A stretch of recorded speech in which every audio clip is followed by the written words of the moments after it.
Welcome to Genesis chapter 3, the chapter where a whisper of doubt changes history.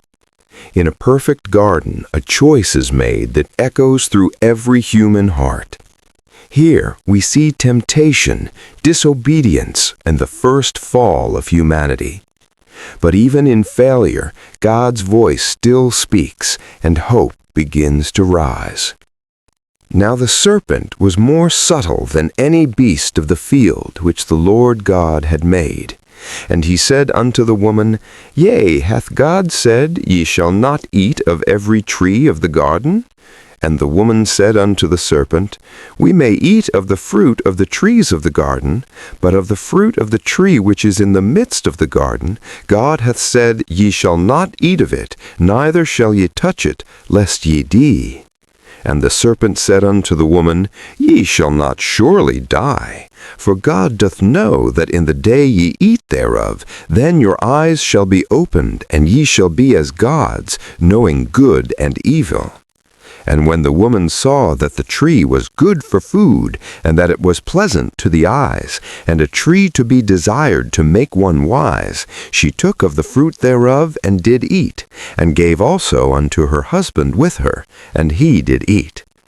And the eyes of them both were opened, and they knew that they were naked, and they sewed fig leaves together, and made themselves aprons.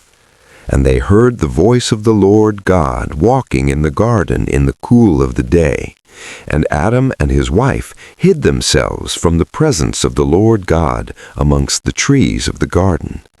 And the Lord God called unto Adam, and said unto him, Where art thou? And he said, I heard thy voice in the garden, and I was afraid, because I was naked, and I hid myself. And he said, Who told thee that thou wast naked? Hast thou eaten of the tree whereof I commanded thee that thou shouldest not eat? And the man said, The woman whom thou gavest to be with me, she gave me of the tree, and I did eat. And the Lord God said unto the woman, What is this that thou hast done? And the woman said, The serpent beguiled me, and I did eat. And the Lord God said unto the serpent, Because thou hast done this, thou art cursed above all cattle, and above every beast of the field. Upon thy belly shalt thou go, and dust shalt thou eat all the days of thy life. And I will put enmity between thee and her woman, between thy seed and her seed. It shall bruise his head, and thou shalt bruise his heel. Unto the woman he said, I will greatly multiply thy sorrow and thy conception. In sorrow thou shalt bring forth children, and thy desire shall be to thy husband, and he shall rule over thee. And unto Adam he said, Because thou hast hearkened to the voice of thy wife, and hast eaten of the tree of which I commanded thee, saying, Thou shalt not eat of it, cursed is the ground for thy sake. In sorrow thou shalt eat of it all the days of thy life.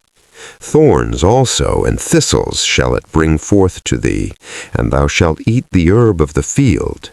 In the sweat of thy face shalt thou eat bread, till thou return to the ground, for out of it wast thou taken, for dust thou art, and unto dust thou shalt return.